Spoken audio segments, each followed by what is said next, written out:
Uh, Assalamu alaikum, everyone. My name is Munibul Hassan, and our presentation today is on anti-neoplastic agents. Now, I would like my group members to introduce themselves one by one. Assalamu alaikum. My name is Sayyid Osama Hussain. Alaikum, myself Solomon Naseem.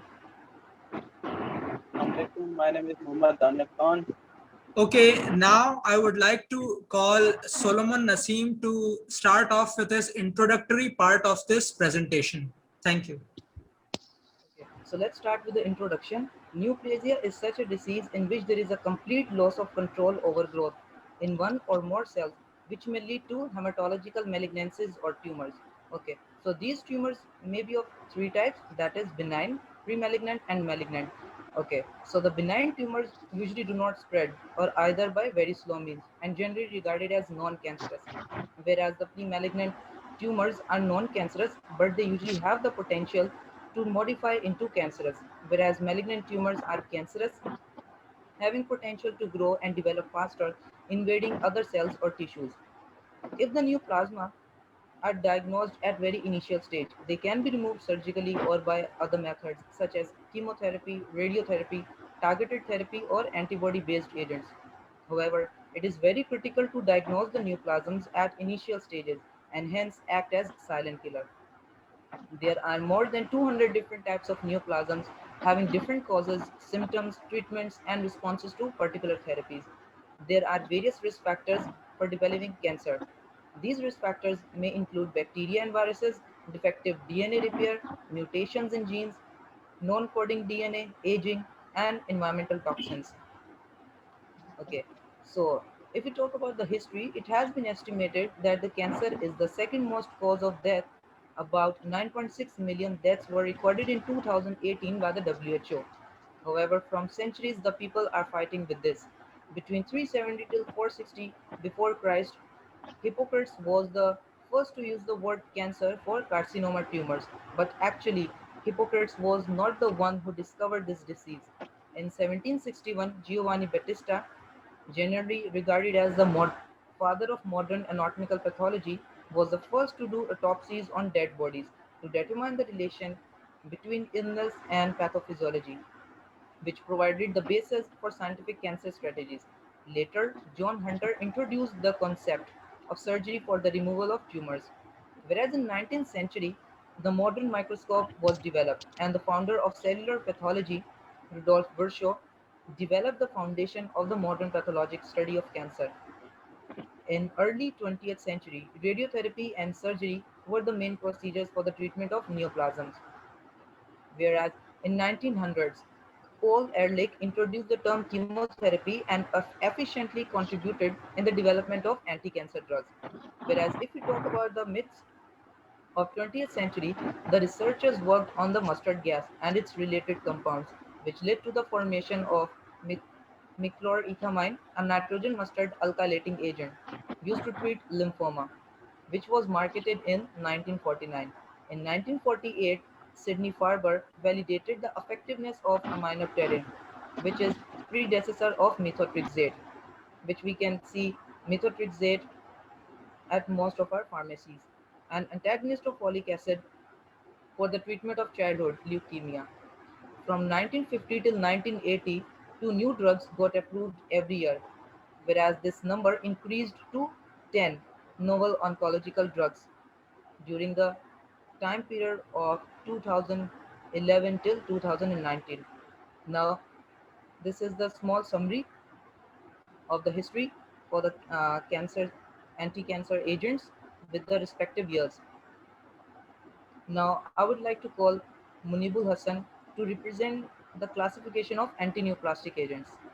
Thank you. Okay, so I will be talking about the classification of anti-neoplastic agents. Basically, there are two general categories: cell cycle specific agents, cell cycle non-specific agents.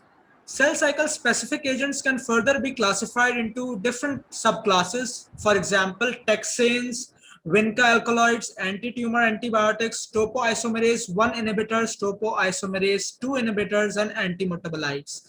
In taxanes, we have two drugs, docetaxel and paclitaxel. In vinca alkaloids, we have vinblastine, vinorelbine, vincristine.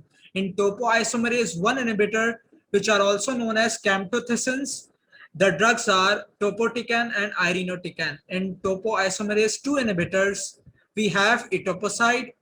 In antimetabolites, we can further categorize it into three categories: purine antagonists, pyrimidine antagonists, and folate antagonists. In purine antagonists, we have 6-mercaptopurine, 6-thioguanine, fludarabine, cladribine, and azathioprine.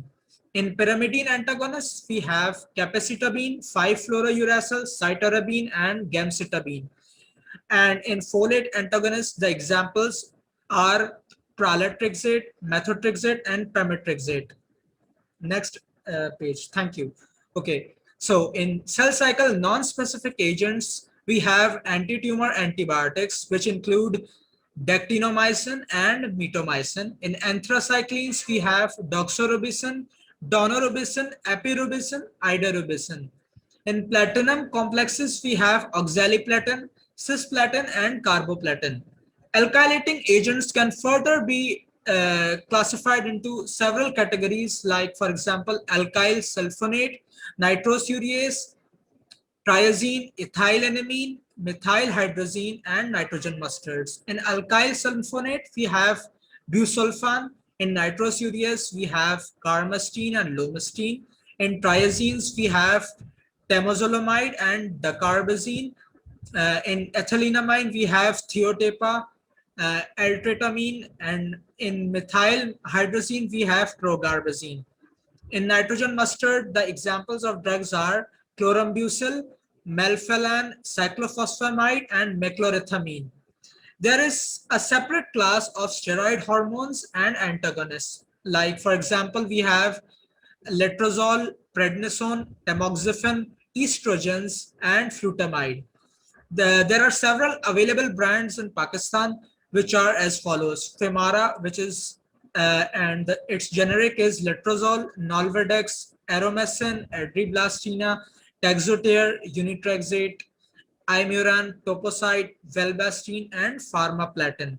Now I would like to call Muhammad Daniel Khan to continue with his presentation. Thank you. So I'm going to tell you the mechanism of action and types of action of chemotherapeutic agents. First of all, I'm going to tell you the cycle which the cancer cells undergo.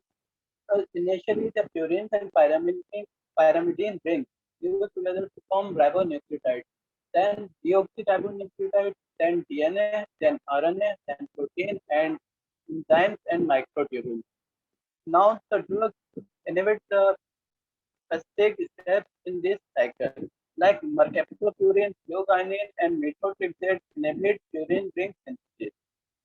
Drug which inhibit ribonucleotide reductase enzyme is hydroxyurea. Drugs which inhibit TTMP synthesis are methotrexate and 5-fluorouracil. Drugs that inhibit the intercalate of DNA are doxorubicin, daunorubicin, and dactinomycin. Drugs that inhibit the close-linked DNA are alkylating agents like nitrosocasis and cisplatin. L-asparaginase is the drug which inhibits the protein synthesis. Vinca alkaloids, paclitaxel, and colchicine inhibit the microtubule function. Now, the literature review, it is evidence that the number of patients suffering from cancer is increasing gradually. According to WHO, the frequency of cancer increased from 12.7 to 14.1 million in 2012, and it is increasing more in coming 2 decades.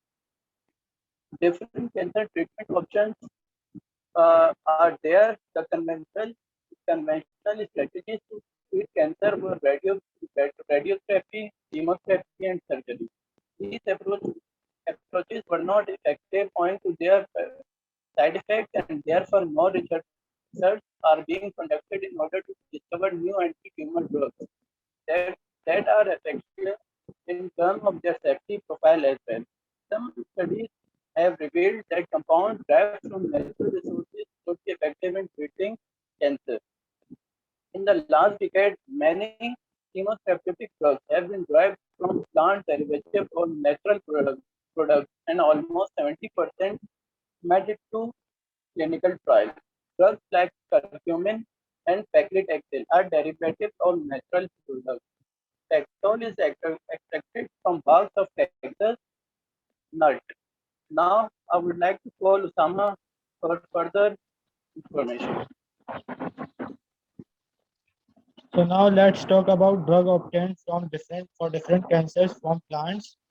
And so we will basically see the recent studies that have been done on them and review their literature. So there have been many promising results that we have obtained from these literature reviews, like the drugs artemisinin and its derivatives are quite effective in treating oral cancers. And similarly, for pancreatic cancers, we have many drugs extracted from Moringa oleifera leaves as well. Similarly, there are many of the drugs have been extracted from for gastrointestinal cancers as well. For skin cancers, we have a lot of literature review. We have taken a lot of literature review from them, and we have concluded that plant extracts having phenolic compounds are quite effective to treat cancers as they causes cell cycle arrest. Similarly, volatile oils like terpenes and terpenoids are also quite useful in treating skin cancers. For brain cancers, we have many studies exhibit compound extracted from natural sources like Angelica sinensis and used to treat brain tumors and shown promising results as well. For breast cancers, we have numerous studies that have shown that essential oils from different plants shows anti-cancer effects against breast cancer, like Folicea jobbereti.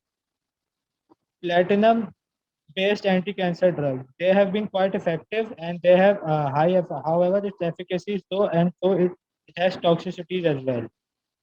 Some studies conducted in the past shows that the few targeting and delivery techniques used to reduce side effects and to improve efficacy have been used, but they are not as effective as they should be. Some surveys even reveal that these drugs can also cause ototoxicity, though it varies from patient to patient. So it is as a healthcare provider, we should not use these drugs and rather go for other things like natural drugs. So I would like to conclude my topic here by saying that cancer has been a leading cause of mortality globally, and to fight against this disease, we should use conventional chemotherapy as a tool and other things like radiotherapy as surgery as well. But we should also use natural agents that are considered safe as compared to synthetic agents, and some agents like flavonoids that have astonishing results in cancer therapy. We need to develop new drugs that include the site-specific delivery and low toxicity, because unfortunately many FDA-approved drugs don't have sufficient effect on overall survival of cancer patients. We must also focus on clinical trials, pharmacovigilance, and post-marketing surveillance, which would definitely help us and give us positive outcomes. And so I would like to conclude our topic here. Thank you.